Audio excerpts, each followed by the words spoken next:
s'agit pas de croire en Bouddha en tant que Dieu qui existerait quelque part dans le ciel, mais il s'agit de découvrir le Bouddha en soi-même.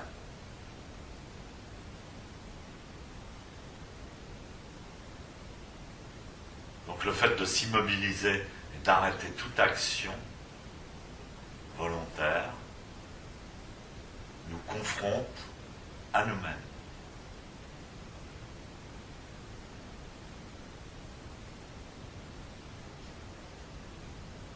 On me disait souvent, quand vous êtes occupé dans une pièce à faire 1000 choses, s'il y a une mouche qui vole, vous n'y prêtez pas tellement attention. Mais par exemple, si vous êtes assis en zazen, vous prenez conscience, chaque chose devient importante et la perception des choses est beaucoup plus claire.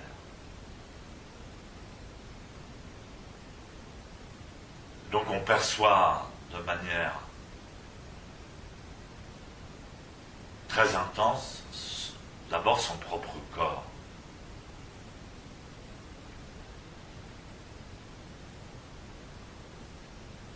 Et puis des choses comme sa respiration dans la vie de tous les jours, on ne fait pas attention. On respire inconsciemment, on n'y pense pas.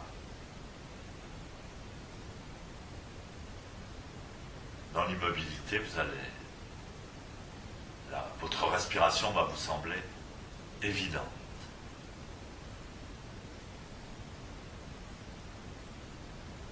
Donc au début, la seule chose que vous avez à faire, c'est rester vigilant sur les indications posturales qui vous ont été données. Vérifiez la position des mains. Les pouces ne doivent pas tomber vers le bas.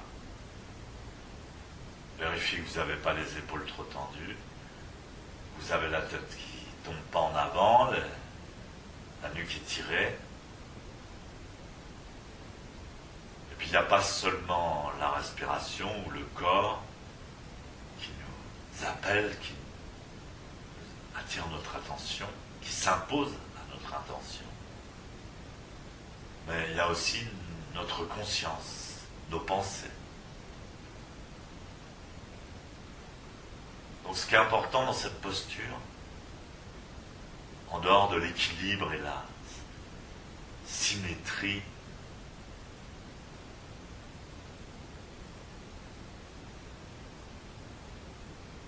la géométrie de la posture,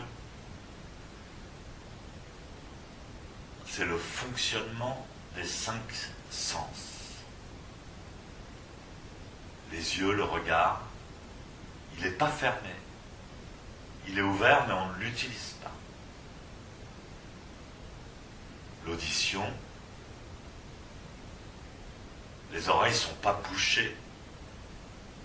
On entend, mais on n'écoute pas.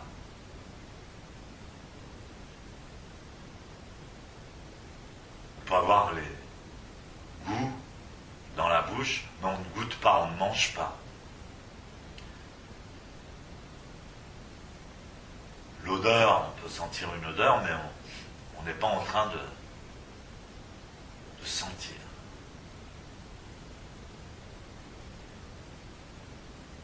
Le toucher, on ressent des sensations avec le corps, ne serait-ce que le contact des pouces entre eux.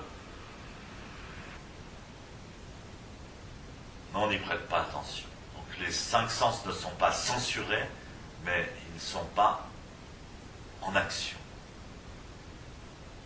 Et le 6e sens, c'est la pensée, la conscience. Donc les pensées s'expriment, elles peuvent s'exprimer, elles jaillissent du subconscient, mais on ne pense pas. On ne pense pas consciemment à quelque chose. Donc cette attitude rééquilibre, réajuste notre rapport à la réalité. Parce qu'en fait, dans la vie, on s'en rend pas compte, mais on est sans cesse en activité. Et même parfois pendant le sommeil, dans nos rêves, on continue à s'inquiéter, à travailler, à avoir peur, à désirer. Et là, on arrête l'activité de nos cinq sens. Et ça ne veut pas dire que eux, tout seuls, ne vont pas s'exprimer. Justement, quand vous arrêtez de penser consciemment, l'inconscient s'exprime, se révèle. Et donc très souvent, quand on s'assoit en zazen, les préoccupations, même inconscientes de notre vie quotidienne, remontent à la surface.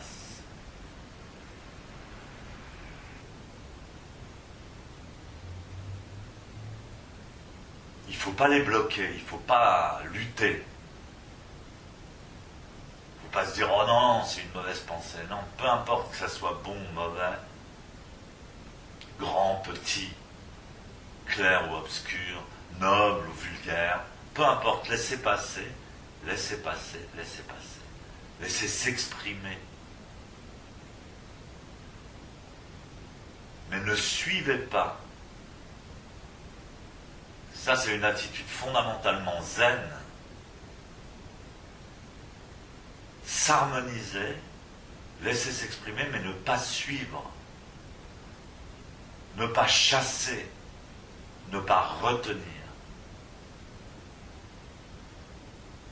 C'est très important, même dans la société, dans notre relation à la société. Ne pas suivre la société, mais ne pas la fuir non plus. Simplement s'harmoniser.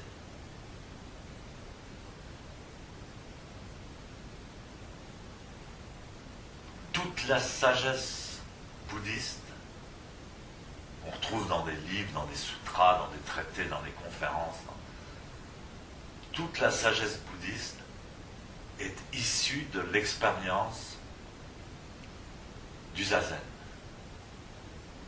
L'expérience du zazen, c'est pas quelque chose d'intellectuel, c'est pas une compréhension intellectuelle,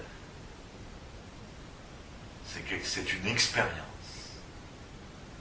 Une expérience pratiquée avec la totalité du corps et la totalité de l'esprit.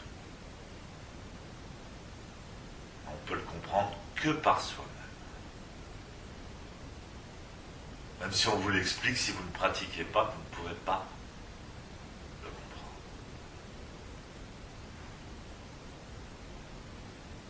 Elle ramène toujours à l'équilibre.